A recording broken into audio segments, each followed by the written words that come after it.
자, 이번 시간은 대리편을 공부해 보도록 하겠습니다. 우리 이런 거 생각해 보자고요.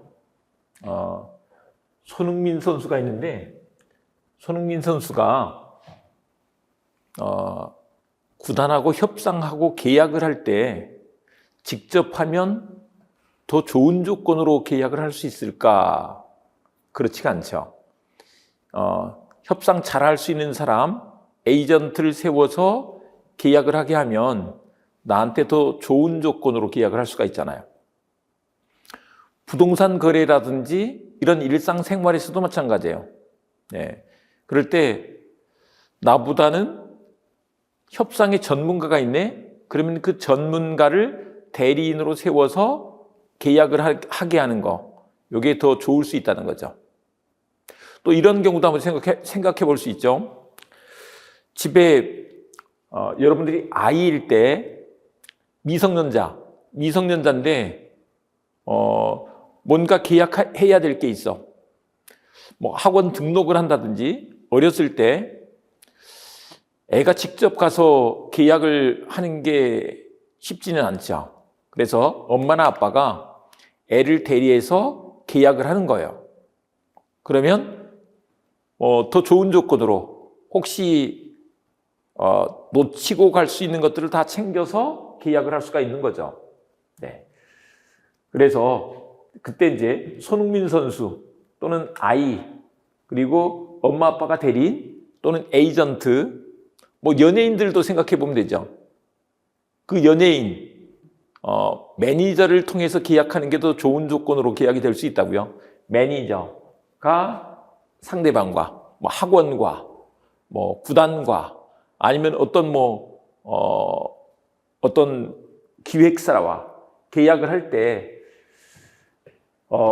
이 계약을 하는데 그 사람이 대리인으로서 계약을 하는 거예요. 나 손흥민 선수 건으로 지금 이 계약하는 겁니다. 우리 애를 위해서 이런 계약하는 겁니다. 연예인 누구를 위해서 이런 계약하는 겁니다. 라고 하는 계약을 하면 이게 대리행위다. 그러면 이제 효과가 본인과 상대방 사이에서 이렇게 생기는 거예요. 원래 계약을 하면 둘 사이에서 효력이 생기는 거잖아요. 그런데 대리인이 대리권을 갖고 대리행위로서 계약을 하면 본인과 상대방 사이에서 이렇게 효과가 생긴다는 것이다. 이게 대리의 삼면관계예요. 그런데 우리 좀 봐야 될 게, 이 대리권을 주는데 을한테 대리권이 있는데 이 대리권이 본인에 의해서 임의로 대리권이 주어지면 그게 임의 대리. 그리고 이제 우리 애들 같으면 애들한테는 부모가 친권자가 되고 그 부모에게 대리권을 준 거죠. 법정 대리 이렇게 된다. 임의로 대리권을 줬어.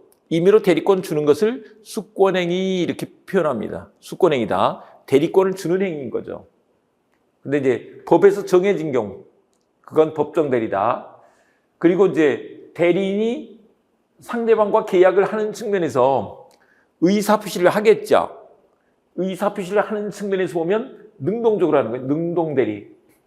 그 다음에 상대방이 하는 의사표시를 또 받겠죠. 그건 수동대리, 능동대리, 수동대리 이렇게 된다.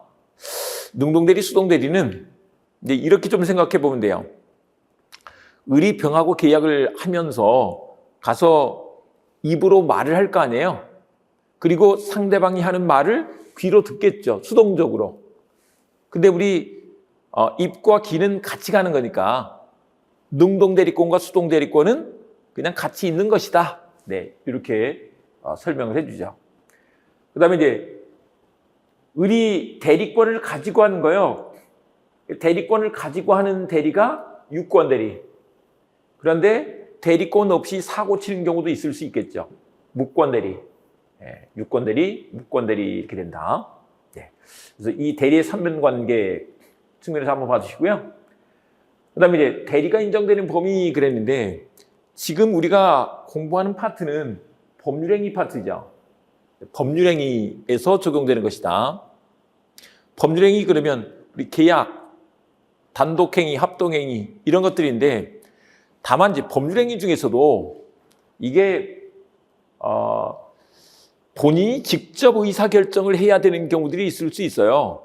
그거는 대리인한테 맡길 게 아니죠. 그래서 신분행위 같은 경우는 그렇다. 신분행위는 그래서 대리가 적용되지 않는다.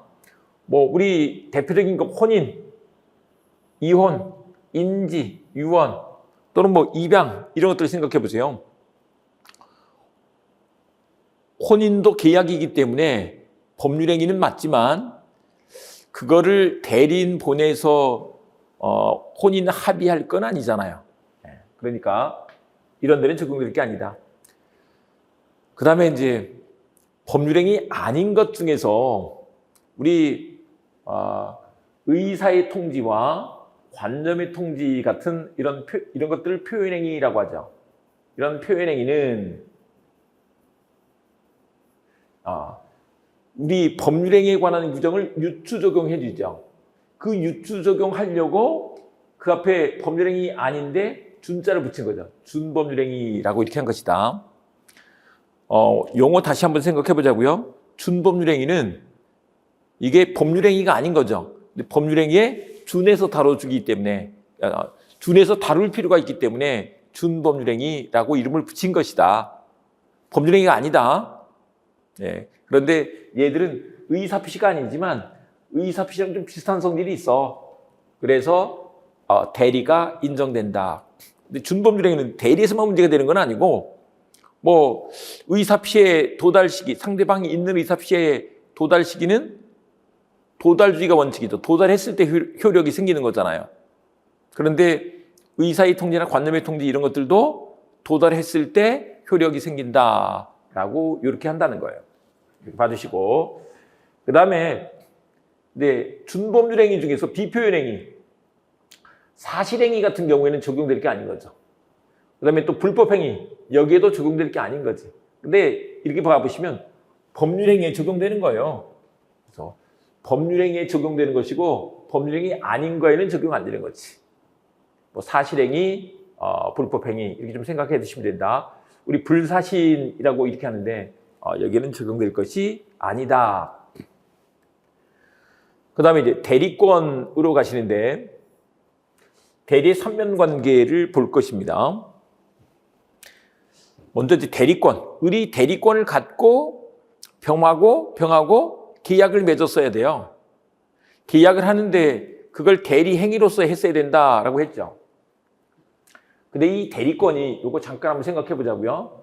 소유권, 저당권 이런 것들하고는 다르죠. 이 소유권은 권리죠. 권리. 이건 권리다. 그런데 대리권은 권리가 아니고 권한이다 이렇게 말하죠. 권리는 이익을 얻을 수 있는 힘이에요. 법적으로 보호받는 힘. 요건데 이익이 생기는 거죠. 근데 대리권은 권한이지 권리가 아니다. 그래서 요건 자격 이런 뜻으로 쓰입니다. 자격 있는 사람이 계약을 했어야 본인 갑에게 효력이 생기는 거죠. 이렇게 좀 생각해 보면 쉬운데 우리 대통령이 권한을 갖죠. 대통령이 대통령의 권한으로서 다른 나라와 계약, 나라끼리 하는 계약은 조약이라고 부르죠. 조약을 맺었어. 그러면 그 대통령 지위 또는 자격으로 한 것이기 때문에 그 조약의 효과가 대통령 개인이 아니라 대한민국이라는 나라에 미치게 되는 거죠. 이게 권한이다. 그런데 대통령도 나라를 위해서 일을 하면 나라에서 월급을 주죠. 그래서 월급을 받죠. 그건 권리. 우리 갑의 대리인으로서 대리권을 가지고 상대방 병과 계약을 하게 되면 그 효과가 본인 갑에게 본인과 상대방 사이에서 생긴다 이거예요. 근데 그 사람도 남을 위해서 일을 하니까 뭔가 거기서 일을 한 대가를 받아야 될 거 아니에요. 그건 따로 어떤 기초적 내부관계 내지는 원인된 법률관계 이런 것에 의해서 밑에 돈은 흘러요. 돈 받을 권리는 생기죠. 근데 이 대리권은 그것과는 별개로 본다 이런 취지인 거죠. 그런데 대리권 발생 원인 보시면 이제 법정 대리와 임의 대리 이렇게 두 가지로 나눠 볼 수 있는데 막 앞에서 우리 보셨지만 임의 대리는 요게 본인이 대리인을한테 임의로 대리권을 주는 거예요. 그걸 수권행위라고 이렇게 부른다. 본인의 수권행위. 수권행위는 이게 상대방 있는 단독행위예요. 그래서 상대방한테 그냥 단독으로 주는 거죠. 꼭 이것도 명시적으로 줘야 되는 건 아니고 묵시적으로도 가능하다. 근데 이건 기초적 내부관계와는 구별된다. 독자성이 있다. 이렇게 말하는데 기초적 내부관계라는 것은 예를 들면 이런 거죠. 우리 갑회사 직원이에요. 갑회사 직원인데 그럼 고용관계가 있겠죠. 근데 그 직원한테 회사에 필요한 여러 가지 물품들을 사오는 대리권을 줬단 말이에요. 그러면 이제 대리권을 갖고 거래처랑 어떤 계약을 해서 물건을 떼오는 거죠. 그건 대리권. 근데 거기에 기초적 내부관계로 뭐가 있다? 고용계약이 있는 거죠. 네. 그런데 대리권은 그것과는 구별해서 본다. 아까 다시 대리권은 권한이다. 근데 그 고용계약에 따라서는 일을 했으니까 돈은 받겠죠. 근데 그거는 별개로 본다. 이런 얘기예요. 보통 우리 이제 부동산 매매에 관한 대리권을 준다든지 아니면 그랬을 때 계약을 위임해요. 위임 계약을 맺죠. 그리고 별도로 또 대리권을 주는 거예요. 근데 이거는 일단 개념상 구별해서 본다. 이런 얘기다. 그런데 법정 대리는 우리 미성년자가 법률행위를 할 때는 법정 대리인의 동의를 받고 하거나 아니면 법정 대리인이 대리할 수 있어요. 근데 미성년자에 대한 법정 대리는 법에다 써놨죠. 친권자. 친권자는 부모가 되는데 부모가 친권자가 되고 법정 대리인이 된다고 써놨어. 법률 규정에 의해서. 법률 규정은 그래서 법정 이렇게 되는 거죠. 법정 대리. 그런데 지정권자의 지정행위에 의해서 생길 때도 있고 법원의 선임에 의해서 생길 때도 있는데 이걸 외우라는 게 아니다. 여기서 키워드는 이거예요. 수권행위가 된다. 수권행위에 의하면 임의 대리가 되는 것이고 수권행위 아닌 것들은 다 법정 대리가 된다는 거죠. 수권행위에 의하지 않으면 법정 대리다. 이렇게 기억을 해 주신다. 그 다음에 이제 임의 대리에서 우리가 좀 보실 것은 뭐냐면 이제 이런 문제가 있어요. 우리 수권행위는 묵시적으로 할 수도 있는데 이 정도면 어떤 대리권 수여했다는 추론해서 단정할 수 있다 이런 얘기죠. 어떤 경우냐? 대리인의 외양을 갖고 행위하고 있는데 그것을 본인이 알면서 이의를 제기하지 않았어. 그러면 대리권 수여가 추단된다라고 한다. 그 다음에 또 한 가지가 대리권이 있다는 점에 대한 증명책임. 대리권이 있다는 것을 누가 증명할 것인가 문제가 되는데 이 문제와 관련해서는 이렇게 생각하시면 돼요. 항상 증명은 주장자가 하는 것이다. 대리권이 있으면 효과가 생기겠죠. 그 효과를 주장하는 자에게 그 증명 책임이 있다. 대리권이 있어야 유효가 돼요. 그 유효를 주장하는 자가 대리권이 있다는 것까지 증명해야 된다는 거죠. 그 다음에 대리권의 범위와 그 제한이 나와 있는데 이 대리권의 범위에서 법정 대리권은 아예 그 권한이 법에 정해져 있기 때문에 그 각 파트에서 공부를 하시면 되는 것이고요.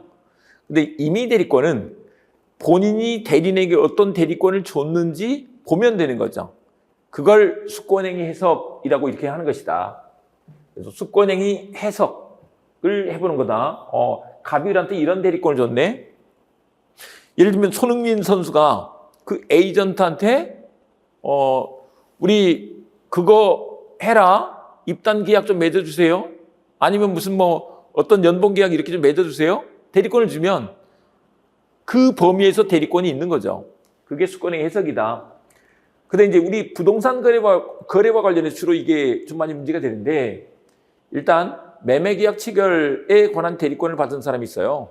그러면 그 사람은 계약 체결할 때 계약금을 받을 권한이 있을 텐데, 또 한편 중도금 잔금 수령권도 있다 이렇게 말한다. 중도금 잔금 수령권. 우리가 채권법에서 공부를 했는데 부동산 매매계약을 맺으면 첫 번째 계약금 주고, 매매계약 맺을 때 보통 계약금을 주고 중간에 중도금 한 번, 그리고 또 마지막에 등기 서류 이전 받을 때 잔금 주고. 근데 그런 것까지 다 준 것이다 이렇게 하고요. 또 한 가지가 매매계약 체결과 관련해서 포괄적으로 대리권을 가진 사람, 그 사람은 대금 지급기를 연기해 줄 권한도 있다라고 한다. 대금 지급기를 연기해 줄 권한도 있어. 그런데 취해서 처분할 수는 없다 이렇게 알아두신다. 취해서 처분할 수는 없어. 취해서 처분할 수는 없어. 취해서 처분할 수는 없어 이렇게 하는데, 그게 뭐냐면 이제 이렇게 됩니다. 대리인이 계약을 하면서 착오로 계약을 맺은 거예요. 또는 사기 강박을 당해서 계약을 맺었어. 뒤에서 나올 것입니다. 그러면 그때 취소할 수 있게 될 건데, 그 취소권이 본인한테 생기는 거예요. 그래서 대리인한테 취소할 수 있는 권한이 당연히 있는 것은 아니라고. 취소해라 라고 별도로 시켰을 때, 별도의 수권, 특별 수권이 있을 때 그렇게 할 수 있는 것이다. 좀 재밌게 말씀드려 볼게요. 우리 계약을 할 때 회사에서 직원한테 어떤 계약을 하라고 대리권을 줬는데, 그 대리인이, 직원이 계약을 하면서 착오로 계약을 맺은 거예요. 또는 사기 강박을 당해서 계약을 맺었어. 그랬을 때 그걸 위에서 사장님이 알면 그 직원을 좋게 평가할까요? 나쁘게 평가할까요? 고가 평정할 때 잘했다고 할까요? 못했다고 할까요? 아마도 못했다고 하겠죠. 아이, 좀 잘하지. 이렇게 생각할 거잖아요. 그래서 그런 것들을 알리고 싶지가 않아. 그래서 대리인이 만약에 착오로 계약을 맺고 사기 강박을 당해서 계약을 맺었는데 자기 마음대로 취소를 해버리면 나중에 그 사장님이 직원한테 이렇게 말할 거예요. 네가 사장해라 라고 할 것이다.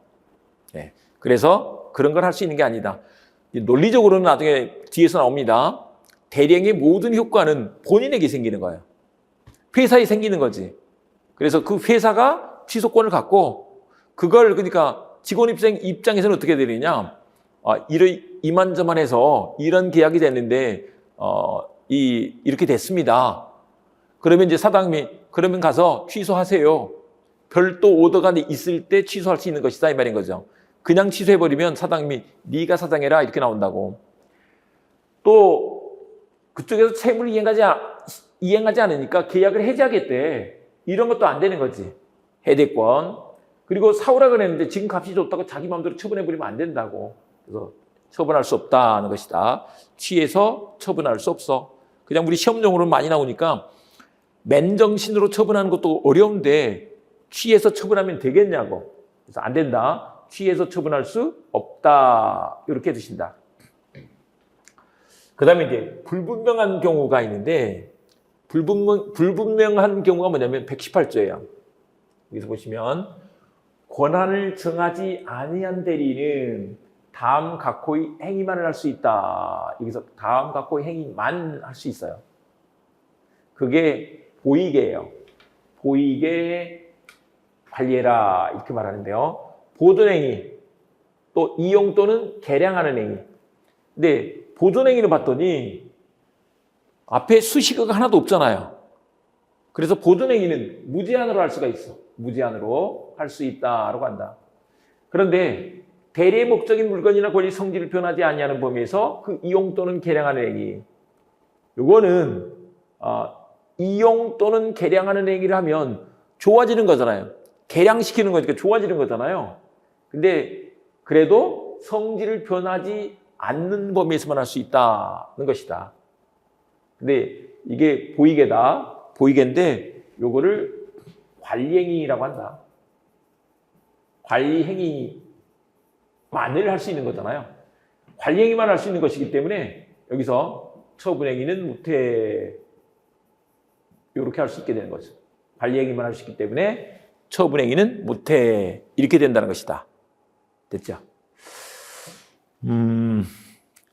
요거 암기법과 관련해서 저는 막 그런 생각을 좀 해봤어요. 어렸을 때 우리가 어렸을 때 이제 고등학교 졸업하고 대학교 들어가니까 보이가 커서 대학을 갔잖아요. 지금 여러분들은 공부를 열심히 하는 세대지만 제가 대학 들어갔을 때만 해도 대학생들이 주로 많이 술 먹고 놀았죠. 술 먹다 보면 개가 됐잖아요. 보이개. 보이가 커서 개가 됐네. 네. 아니면 뭐 좀 더 재밌게 할머니, 할아버지들이 내 강아지 이렇게 많이 불렀으니까 그 강아지가 커서 개가 됐네. 보이개. 지금은 좀 이제 바꿨습니다. 그냥 보이게 관리하라고. 보이게 관리하라고. 보이게 관리해라. 이렇게 기억을 해 두시면 된다. 근데 그것만 할 수 있는 거니까 처분행위는 못하는 거지. 근데 이런 것이다. 명백하게 이런 권한이 있어 해석에 의해서 결정이 되면 그렇게 가는 거예요. 근데 그게 분명치가 않은 거야. 그랬을 때는 관리행위만 할 수 있다라고 한다. 처분행위는 못해. 근데 여기서 한 가지 좀 더 말씀드리고 하자면 우리 민법에서 보면 관리처분이란 말이 붙어서 나오는 경우가 되게 많아요. 관리처분. 근데 여기서는 관리처분을 뗐습니다. 관리행위는 할 수 있는데 처분행위는 못해. 이렇게 되어 있는 것이다. 근데 그 관리행위 속에 보이게가 들어있다. 보이게 관리하라고. 네, 이렇게 받으시면 된다. 그런데 그 보존행위 대표적인 예가 뭐가 있느냐 그러면 소멸시효 중단. 채권자의 대리인이 있는데 그 대리인이 소멸시효를 중단시키면 채권이 소멸시효 완성이 되면 채권이 소멸할 거잖아요. 소멸하지 않게 되는 거니까 보존이 되는 거죠. 또 미등기 부동산을 보존 등기하는 거 이런 것들도 보존행위가 되고 기한이 도래한 채무 변제하는 것도 보존행위가 된대요. 변제가 그럴까? 근데 변제함으로써 더 이상 빚이 늘어나지 않게 되는 거니까 만약에 변제기가 됐는데 변제를 안 하면 지연이자 등을 줘야 되잖아요. 그래서 기한이 도래한 채무 변제 이런 것들이 보존행위로 인정되고 또 한 가지 부패하기 쉬운 물건의 매각. 부패하기 쉬운 물건의 매각. 이거는 만약에 안 팔고 놔두면 어떻게 될까요? 썩어서 버려야 될 거 아니에요. 근데 그걸 돈으로 바꿔두면 그 돈은 안 썩으니까 보존이 되겠네. 가치가 보존되겠네. 이 말인 거죠. 그 다음에 이용 개량 행위가 있는데 여기서 이용 개량 행위는 성질이 변하지 않는 범위 내에서 할 수 있다. 그래서 예금에 관한 권한을 갖고 있는데 시키지도 않았는데 주식으로 바꾸거나 사채로 전환하거나 이런 것들은 안 된다는 것이다. 예금을 주식으로 바꾸거나 사채로 전환하거나 이런 것은 안 된다고. 물론 본인이 이 돈 가지고 주식 투자하세요.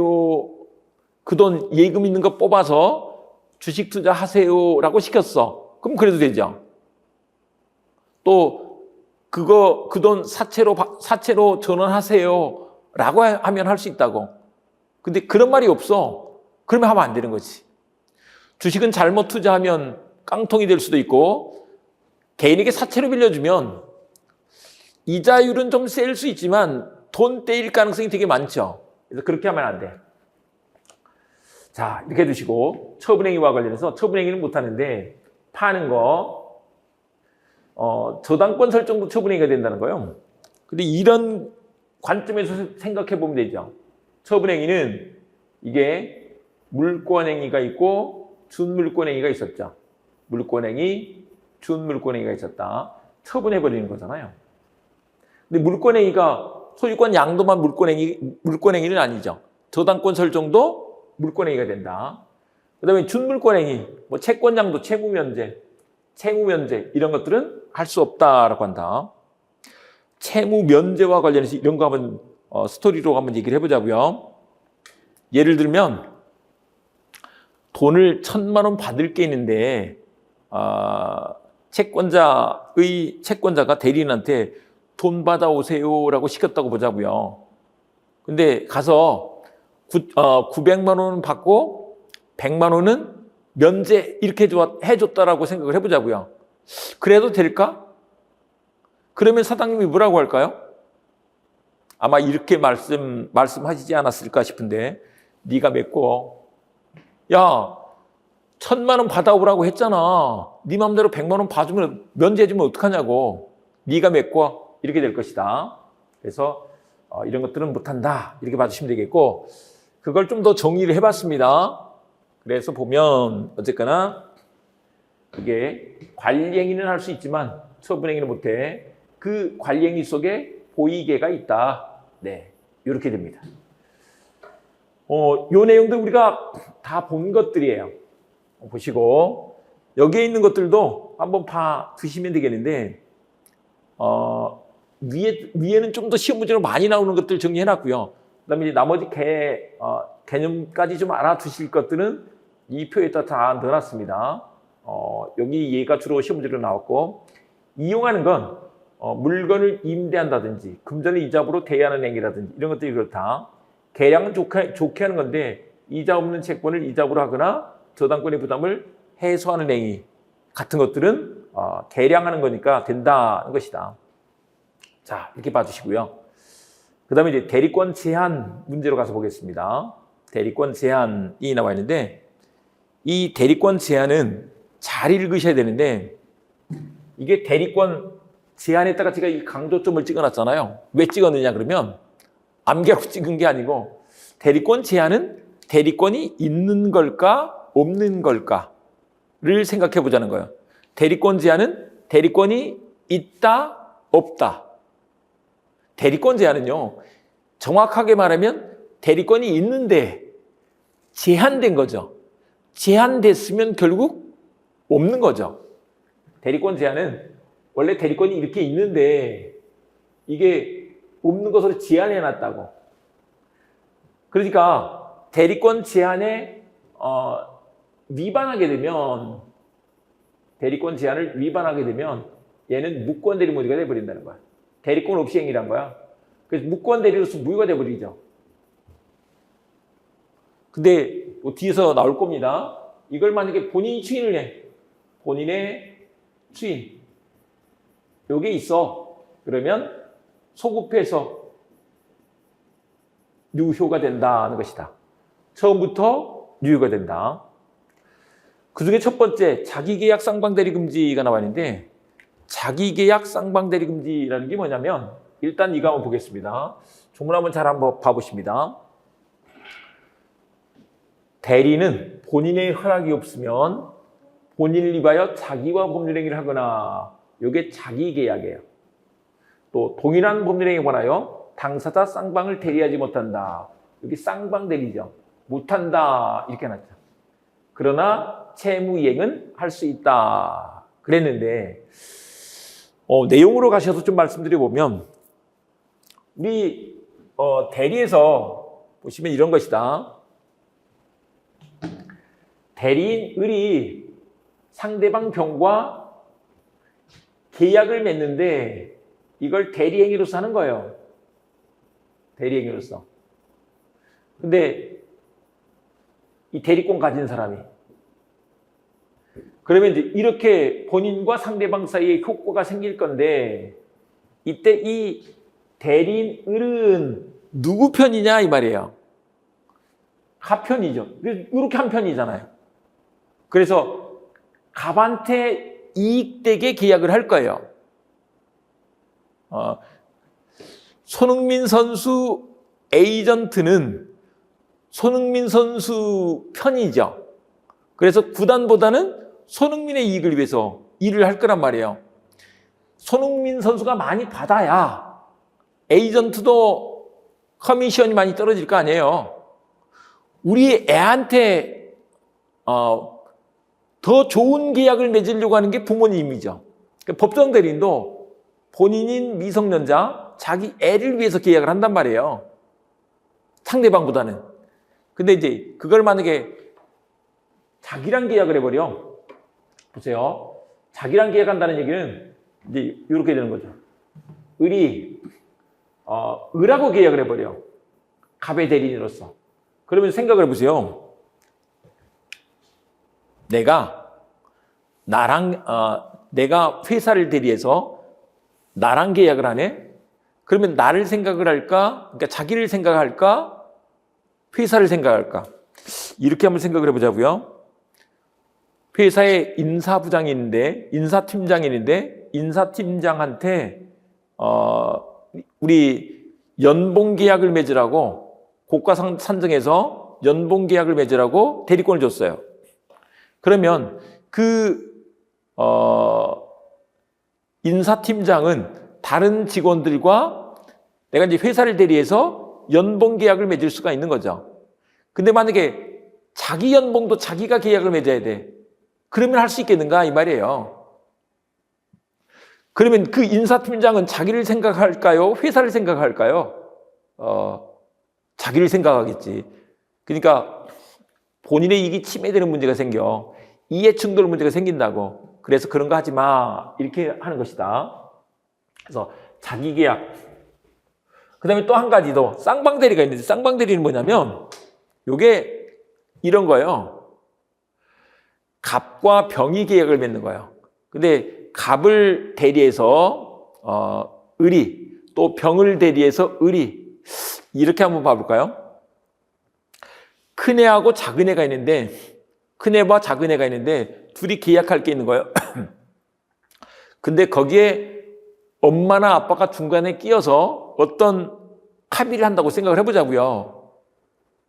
그러면 억울한 사람이 생길까요? 안 생길까요? 억울한 사람이 생기죠. 보통 우리 큰애하고 작은애가 싸우면 작은애가 울죠.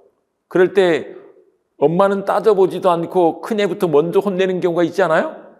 아니, 제가 잘못해가지고 내가 혼낸 건데 묻지도 따지지도 않고 나만 혼내네? 억울하잖아요.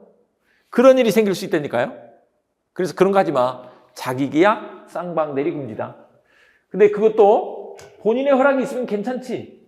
또 채무이행 이런 건 괜찮다는 거예요. 예를 들면 이런 거죠. 야, 네 연봉 계약도 네가 잘 산정해서 해. 사장님이 허락을 해줬어. 그럼 할 수 있는 거죠. 또 채무이행. 예를 들면 경리부장한테 매달 월급날 직원들 월급을 이체하라고 시켰어. 권한을 줬죠. 그랬을 때 자기 월급 이체하는 거 이런 것들도 가능하다는 거죠. 여기는 이해충돌 문제가 생길 게 없어. 이미 결정된 월급을 그냥 그대로 이체해 주는 거잖아요. 나한테 마음을 담아서 10원이라도 더 준다거나 이럴 수가 없죠. 그래서 그런 문제는 생기지 않는다. 이해충돌 문제가 생기지 않는다. 그래서 할 수 있다는 것이다. 이 그림을 좀 그려놨고, 그래서 보시면 자기계약 쌍방대리는 금지된다. 본인의 이익이 침해되기 때문에 이해충돌 문제가 생겨서. 그런데 본인의 허락이 있거나 채무이행 이런 것들은 가능하다. 등기 신청이 그런데 우리 이제 이런 거 한번 생각해 보자고요. 여기서 갑하고 병이 매매 계약을 맺었어요. 매매 계약을 맺었는데 그게 등기를 이렇게 넘겨주는 거네. 을이 누구냐면 법무사예요. 법무사를 선임을 해서 법무사한테 매도인과 매수인이 다 등기서를 맡기면 법무사는 그냥 매매 계약 된 대로 등기를 이전해 주는 거죠. 한 평 더 가져가거나 덜 가져가거나 이런 문제가 생길 수가 없잖아요. 그래서 이런 건 괜찮다는 거죠. 이런 건 괜찮아. 그래서 여기서 보시면 법무사가 매도인과 매수인 쌍방을 대리해 부동산 등기 신청하는 것 이런 건 된다는 것이다. 이게 채무이행이죠. 그러나 대물변제, 경계 같은 것은 하면 안 돼. 대물변제 경계는 안 돼. 우리가 대물변제 경계는 이미 공부했기 때문에 x 대신에 y로 대신 변제를 하는 거야. 대물변제. 액체가 x인데 y로 바꿔주는 거야. 근데 그 x와 y의 값이 같은 게 아니잖아요. x와 y의 값이 같은 게 아니야. 그러면 또 이해충돌 문제가 생기겠네. 그런 건 안 된다는 거죠. 그래서 일반적인 변제, 아까 격리부장이 월급을 이체한다든지 법무사가 매도인과 매수인 쌍방을 다 대리해서 등기 신청한다든지 이런 것들은 될 수 있다. 이렇게 된다.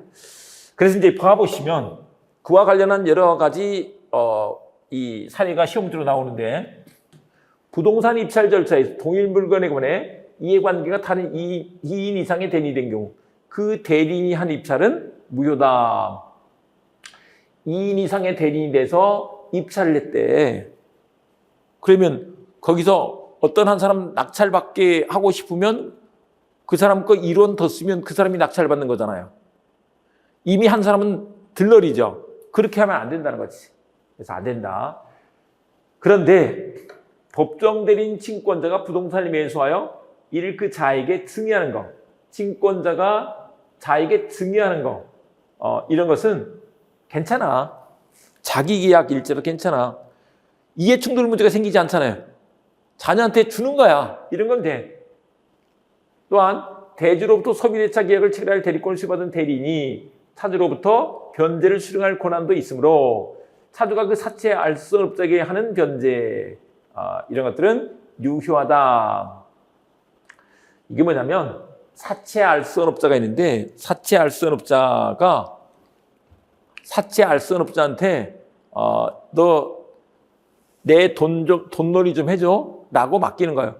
그러면 사채 알선업자는 자기가 그 이제 돈 필요한 사람 찾아서 돈 빌려주고 거기서 또 이자 받고 원금 받고 이런 것들을 하는 거죠. 근데 그건 이미 뭐요? 그렇게 다 승낙돼 있는 거, 허락이 돼 있는 경우들인 거죠. 또 이해충돌 문제도 생기지 않아. 그래서 이런 것들은 유효하다. 변제하는 거니까 유효하다. 이렇게 된다는 거죠. 자, 이렇게 두시고. 근데 우리가 보셨다시피 자기계약 쌍방대리는 금지되는데 그걸 위반하면 그게 무권 대리로서 무효가 된다. 근데 이 확정적 무효가 아니다. 이 말은 이게 유동적 무효다. 이런 뜻이에요. 유동적 무효다. 그래서 본인이 신하면 처음부터 유효가 되죠. 무권 대리는 확정적 무효가 아니고 유동적 무효가 된다. 그런데 적용 범위에서 법정 대리, 임의 대리 모두에 다 적용이 돼. 특별 규정으로 64조가 있는데 이거는 우리 법인편에 가셔서 공부를 하실 거예요. 법인과 이사 간에 이해 충돌 문제가 생기는 그 이해 상반행위다 이렇게 말하는데 법인을 대표해서 이사가 자기와 무슨 계약을 맺어. 근데 그 이해 충돌 문제가 생기네. 그러면 그때 그 이사는 대표권이 없도록 이렇게 막아버려요. 921조 유명한데 이것도 같은 취지예요. 뭐냐면 이런 경우 한번 생각해 보겠습니다. 아빠가 애들 어린데 초등학교 다니는 애들 2명이 있고 와이프가 있는데 갑자기 교통사고로 돌아가셨어.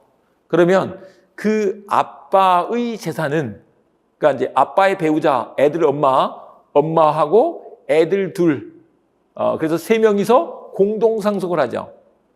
근데 공동상속을 하는데 보통 우리나라 그렇게 하지는 않지만 일단은 어떻게 해야 되느냐? 공동상속한 그 상속 재산은 분할하는 거예요.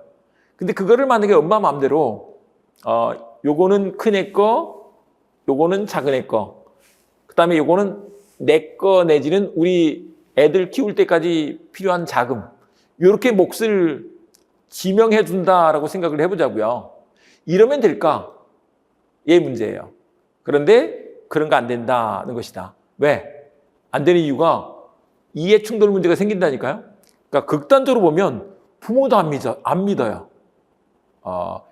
이해 상반행위다. 그래서 그럴 때는 그 엄마나 아빠에게 그 부분에 대해서는 대리권이 없는 것을 해버린다. 대리권 없애고 특별 대리인을 선임해서 하라고 법에서 요구를 하고 있죠.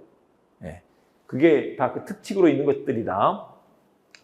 그 다음에 이제 공동대리가 있는데, 공동대리가 왜 대리권 제한이냐의 문제가 있어요. 네, 이게 뭐냐 그러면 이런 것이다.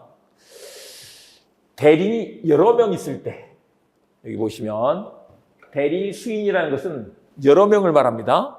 여러 명 있을 때 각자가 대리하는 게 원칙이죠. 예를 들면 물건이 안 팔려요. 그래서 A한테 대리권을 줬는데 그걸 그 대리권을 B한테도 주고 C한테도 줬다 이렇게 생각을 해보자고요. A한테도 주고 B한테도 주고 C한테도 줬어. 그러면 각자 A, B, C가 부동산 X라고 해보자고요. X를 팔 권한을 갖게 되는 거죠. 각자 대리할 수가 있어. 근데 이제 그런 거 어떤 일이 생길 수 있을까요? 그게 보통은 뭐 그럴 일이 있지는 않겠지만 만약에 이런 경우가 있었다라고 생각을 해보자고요. 보통은 그렇지 않겠지만 그날 A, B, C가 다 같이 팔아버렸어. 그러면 어떻게 될까? 그러면 요게 계약이 3개가 돼버린 거잖아요. 계약이 3개가 되면 그 사람들이 다 대리권을 가지고 대리행위를 했기 때문에 본인에게 효과가 생긴다고. 셋 다 이유인 거죠. 근데 물건은 하나밖에 없네?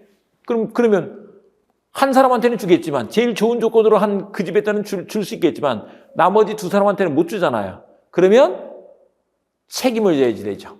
채무불이행 책임을 져야 되는 그런 문제가 생긴다. 그래서 그렇게 하지 말고 같이 해라 라고 정할 수 있다는 거예요. 그게 대리권 제한이 된다. 그래서 법률 또는 수권행위에 다른 정관마가 있는 때는 그러하지 아니하다. 그래서 와보시면 단독 대리가 원칙인데 각자 대리라고 한다. 수인 모두 유연 대리행위가 돼버려. 근데 야 같이 해. 그게 공동 대리가 된다. 근데 이게 대리권 제한이 되는 거죠. 왜 대리권 제한이 되느냐? 원래 혼자 할 수 있는데 혼자는 못하고 같이 해야 되니까. 근데 그 같이 한다는 것이 의사 결정이 공동이다 이렇게 말한다. 예를 들면 이제 우리 친권자 같은 경우는 부모는 미성년자인 자의 친권자가 된다라고 했는데 이 친권은 공동으로 행사하도록 해놨어요. 공동행사 909조 2항에서 보통은 이제 엄마 아빠가 다 있으니까 엄마 아빠가 공동으로 행사하는 거예요. 이렇게 돼 있는데 그러면 애 학원 등록하는데 엄마 아빠가 다 같이 학원에 가서 등록을 해야 되느냐 계약을 맺어야 되느냐 이 말이에요. 그런데 법에서 요구하는 것은 일단 의사결정만 같이 하고 출근 안 하는 사람이 아니면 한 사람만 반찬해서 학원 가서 등록하면 된다 이런 얘기다. 예, 그래서 의사결정만 공동으로 하면 돼. 네, 이렇게 된다. 근데 만약에 공동대리 제한에 위반한 경우 무권대리가 되지만 제120개의 표현대리로 성립할 수 있다. 제120개의 표현대리는 권한을 넘은 표현대리라고 이렇게 한다. 권한을 넘은 표현대리는 권한이 있는데 그 권한 외의 다른 행위를 했을 때 권한을 넘어서 다른 행위를 했을 때 그때 본인이 책임져야 되는 무권대리를 제120개 표현대리, 권한을 넘은 표현대리라고 이렇게 한다. 자, 이렇게 해두시고요.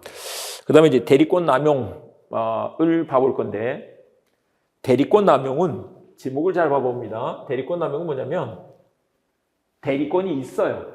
근데 그걸 남용한 거죠. 남용 느낌이 잘 안 오시면 약물 남용 한번 생각해 보시면 돼요. 약물을 남용했다 이렇게 한번 생각을 해보라고요. 의사가 약물을 투여할 수 있습니다. 환자한테. 예를 들면 뭐 프로포폴 아니면 진짜 말기 암 환자 같은 경우는 통증이 극심해서 필로폰 주사 이런 것도 놓는다고 하더라고요. 그런 권한이 의사한테 있는 거죠. 근데 남용은 그걸 넘치게 쓴 거죠. 자기한테는 필요도 없는데 자기한테 이 필로폰 주사를 놨어. 남용이죠. 또는 필요도 없는데 자기 VIP 고객이 있어요. VIP 고객한테 프로포폴 주사를 놔줘. 그게 남용인 거죠. 근데 대리권 남용은 뭐냐면 대리권은 원래 본인을 위해서 써야 될 거 아니에요. 본인한테 충성을 해야지. 근데 본인이 아니라 자기 또는 제3자의 이익을 위해서 그 행위를 할 때 그런 것을 대리권 남용이다 이렇게 말한다. 이제 이렇게 한번 봐보자고요. 이게 나중에 법인 대표에도 대리에 관한 규정이 준용되기 때문에 법인에서도 마찬가지인데 만약에 학교 법인에 이사장이 있는데 그 이사장이 만약에 학교에 돈이 필요하면 학교 이름으로 은행 가서 대출을 받을 수도 있다는 거예요. 그래서 그걸 학교에서 쓰고 나중에 학교가 갚으면 되죠. 그런데 그건 이제 대리권을 이걸 정당하게 쓴 거죠. 그런데 학교가 아니라 자기 집에 돈이 필요해. 자기 집에 돈이 필요한데 학교 이름으로 돈을 빌리는 거예요. 이런 게 대표권 남용 내지는 대리권 남용이 된다. 그래서 본인의 이익이 아니라 자기 또는 제3자의 이익을 위해서 행위라는 거. 그런데 나아가서는 어떻게 하느냐? 나아가서는 마치 학교에 돈이 필요한 것처럼 본인의 이익을 위한 것처럼 표시하고 계약을 하는 거예요. 이랬을 때 이제 이 효과를 어떻게 다룰 것인가의 문제인데 이에 관해서는 법조문에 규정이 없는 거예요. 그 법조문에 규정이 없다 보니까 이걸 어떻게 처리할 것인가가 문제가 되는데 구조가 비진이 표시하고 비슷하게 생겼더라 이 말이에요. 그래서 비진이 표시에 관한 규정을 유추해서 이걸 해결해 가더라. 근데 일단 봅니다. 비진이 표시하고 어떻게 비슷하냐 그러면 비진이 표시는 의사와 표시가 일치하지 않는 경우죠. 그러니까 속마음은 본인이 아니라 자기 또는 제3자의 이익을 위해서 하는 거예요. 근데 표시된 건 본인의 이익을 위해서 한 거잖아요. 의사와 표시가 일치하지 않아. 그걸 대리인이 알고 한 거죠. 비진이 표시잖아요. 그래서 이제 이렇게 봐보세요. 만약에 이 사장이 학교 이름으로 돈을 빌려서 쓰고서 잘 갚았으면 사실 뭐 그걸 은행이 학교한테 뭐라고 할 게 없죠. 돈을 만약에 안 갚는다고 생각해 보자고요. 그랬을 때 학교가 은행이 학교한테 돈 갚으세요라고 할 수 있겠는가 이 말이에요. 그런데 이런 경우에 유효가 된다. 무권 대리가 아니라 대리권이 있는 경우죠. 그런데 상대방 병이 만약에 그게 학교를 위해서가 아니라 자기 집에 돈 필요한 걸 그렇게 갖다 썼다는 걸 알았거나 알 수 있었을 때까지 그렇게 하는 건 좀 심하죠. 무효다 이렇게 한다는 것이다. 상할 수 있을 때 무효가 된다. 상대방이 알았거나 알 수 있었을 때는 은행이 그걸 알았어 또는 알 수 있었어 그러면 무효가 되는 것이다. 우리 비진이 표시가 원칙은 유효. 근데 상대방이 그 비진이 표시한 것을 알았거나 알 수 있었을 때는 무효 이렇게 하는 거죠. 그렇게 설명하는 게 맞겠다 해서 그 규정을 유추하더라. 비진이 표시에 관한 규정을 유추하더라 이 말인 거죠. 근데 이제 요거는 이렇게 논리적으로 풀어갔고요. 이거 생각해 보세요. 아니 갑이 을을 선임해서 을이 병과 무슨 계약을 했는데 을이 대리권 남용했다는 건 좀 사고를 친 거잖아요. 그랬을 때 일 시킨 갑이 책임지는 거 맞잖아요. 유효가 되는 게 맞지. 그런데 만약에 상대방도 그걸 그 사고 치는 것이라는 것을 알았거나 알 수 있었어. 그러면 무효로 처리하는 게 맞겠네. 되죠? 그거를 잘 설명해 줄게 비진이 표시에 관한 107조더라 이 말인 거죠. 107조를 적용해서 이렇게 하더라 하는 게 맞겠다 이 말인 것이다. 됐죠? 비진이 표시설에 따라서 이걸 풀어가더라. 자, 다시 한 번 더. 대리권 있는 사람이 대리행위를 했어. 유효야. 그런데 최소한 상대방이 알았거나 알 수 있었을 때까지 그렇게 하는 건 안 되겠네. 무효야. 이렇게 한다. 대리권 남용은 표현 대리가 성립한 경우에도 똑같이 문제가 된다. 세칭 명성 그룹 사건 이렇게 했는데 표현 대리에서도 대리권 남용이 문제될 수 있다. 근데 이거는 그냥 표현 대리 아직 우리 공부 안 했지만 잠깐 좀 말씀드리자면 이런 사건이 있었어요. 지금의 우리은행 전신 상업은행이 있었는데 상업은행의 명륜동 지점장 대리가 그 명륜동 지점은 성대 앞에 있는 명륜동 지점의 지점장 대리가 거기 자기한테 예금 들어오는 것들을 모아서 명성그룹에 사업 자금을 대준 거예요. 사업 자금을 대줬는데 명성그룹이 잘 돌아갈 때는 어쨌거나 그 돈을 계속 줘서 원금 이자를 다 메꿔준 거죠. 그랬는데 명성그룹이 부도가 나버리니까, 이게 지금 87년도 팔년인데 명성그룹이 부도가 나니까 그 예금자들이 돈을 못 받잖아요. 그래서 상업은행의 명륜동 지점에 쫓아가서 내 돈 내놔라고 한 거예요. 잘 봐봅니다. 그 상업은행이 본인, 그리고 그 지점장 대리가 대리인, 그리고 그 예금주들이 상대방이 된 거예요. 근데 어쨌거나 이랬을 때 상업은행이 돈을 내놔야 될까가 문제되는 사건인 거죠. 봐보세요. 그 지점장이 마치 은행에서 예금 받는 것처럼 받긴 했지만 그거를 뭘 위해서 썼다고요? 이걸 다른 회사, 명성그룹이라는 회사의 사업자금으로 쓰려고 돈을 받은 거야. 진위는 명성그룹, 그리고 표시는 우리은행, 상업은행을 위해서 이렇게 돈을 받은 거죠. 근데 그게 돈이 안 나오니까 이제 책임을 물으다가 쫓아갔는데 봤더니 이런 문제가 있었던 거예요. 어떤 문제냐 그러면, 특히 그 집에 그 명성그룹의 사업자금으로 들어간 그 돈들은 봤더니 보통 은행 예금의 3배의 이자를 주고요. 여러분 생각해 보세요. 내가 뭐라고 그 3배 이자를 주겠어요? 말도 안 되지. 3배 이자를 주고, 또 한 가지가 그게 옛날에 이제 다 통장을 가지고 거래를 했는데 통장으로 기계식으로 찍습니다. 기계로 짝짝짝 찍어요. 여러분들 보셨죠? 그런데 그걸 수기식으로 쓴대. 그 예금만큼은 얼마, 누구 얼마 이런 식으로 한대. 그러면 좀 이상하지 않아요? 그러니까 그 예금주들이 최소한 몰랐어도, 그 사람이 지금 은행에 집어넣지 않고 명성그룹의 사업자금으로 쓴다는 것을 몰랐을지라도 최소한 그 정도면 의심해보고 조사해봤어야 되는 거 아니야? 알 수 있었다는 거죠. 그래서 무효다. 그러니까 이 은행에다가 내 예금 내놔, 이건 안 된다, 이렇게 한 사건이었었다. 물론 이제 거기서는 뭐 나중에 사용자 책임 문제가 인정이 돼서 또 사용자 책임을 지긴 했습니다만은, 어쨌거나 대리권 남용 측면에서 이렇게 전개가 돼간다. 그 다음에 대리권 소멸과 관련해서 이렇게 봐보실 건데요. 이게 있다. 우리 법정대리, 임의대리에서 공통한 소멸 원인이 있어. 근데 그게 뭐가 있느냐? 그러면 이거 일단 이렇게 배웁니다. 본사의 대사성이 파산해서, 이렇게 외워줍니다. 본사 대사성 파산. 그냥 외웁니다.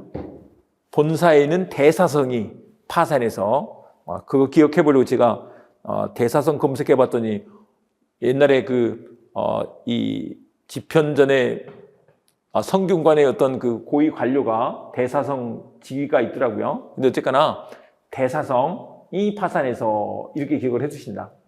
근데 이렇게 좀 설명을 드리자면, 본인이 사망했을 때, 이제 본인 갑이 사망을 하면 거기 상속인이 있을 거 아니에요. 그런데 그 대리인이 계속 그 상속인의 대리인이 될 것이냐? 그건 아니다, 이 말인 거죠. 사실 기본적으로 우리 대리권은 믿을 만한 사람한테 준 건데 그 상속인과 사이에서도 그런 신뢰관계가 있는 건 아니잖아요. 그러니까 일단 대리권을 소멸해. 근데 꼭 계속 일을 해야 될 필요가 있어. 상속인이 그 대리인한테 대리권을 주면 되는 거죠. 예. 그래서 문제가 없다. 대리인 사망했을 때도 마찬가지예요. 대리인 사망했을 때도 마찬가지로 거기 상속인이 있을 건데, 대를 이어서 대리인으로서 그 본인을 위해서 충성할 것이냐, 이런 문제인 거죠. 근데 일단 그런 거 아니야. 그 자식은 아버지만큼 무슨 신뢰가 있는 건 아니야. 근데 그 자식한테 꼭 만약에 대리권을 주고 싶어. 대리권 수여하면 된다고.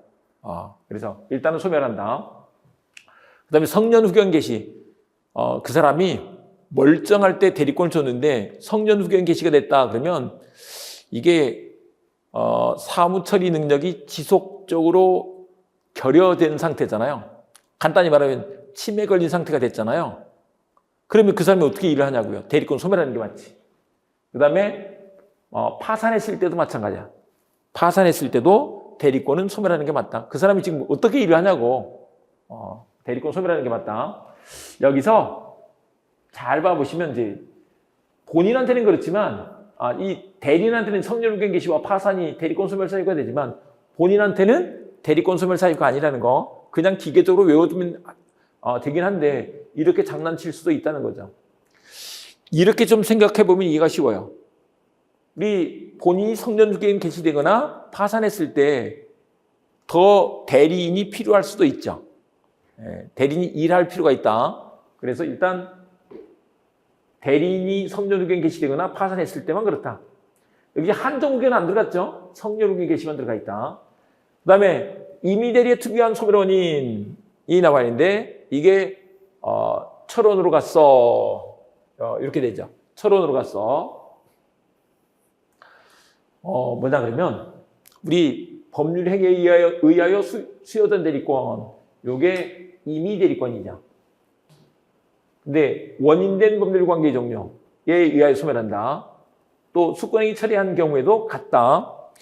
이건 뭐냐면 예를 들면 회사에서 그 직원한테 어떤 구매 대리권을 준 거예요. 그런데 이번에 인사팀으로 발령을 냈어. 그러면 그 구매 대리권을 없앤 거지. 이게 수권행위 철회다. 수권행위 철회다. 그리고 이런 경우도 생각해 볼 수가 있죠. 회사를 그만뒀어. 원인된 법률관계가 종료했어. 그러면 대리권도 회사를 그만두면 대리권도 없어진다라고 보는 게 맞죠. 그래서 이건 이렇게 좀 해두겠습니다. 본사의 대사성이 파산해서 그냥 철원으로 갔어. 이렇게 기억을 좀 해보자. 본사의 대사성이 파산해서 철원으로 갔어. 철원으로 이렇게 바꿔 쓸게요. 철원으로 갔어. 라고 해주시면 된다. 자, 이거 그대로 기억해 주시고요. 책 체크를 좀 해야 되는데 이건 좀 내용이 시간이 많이 갔으니까 쉬었다가 다음 시간에 책 체크는 따로 하도록 하겠습니다.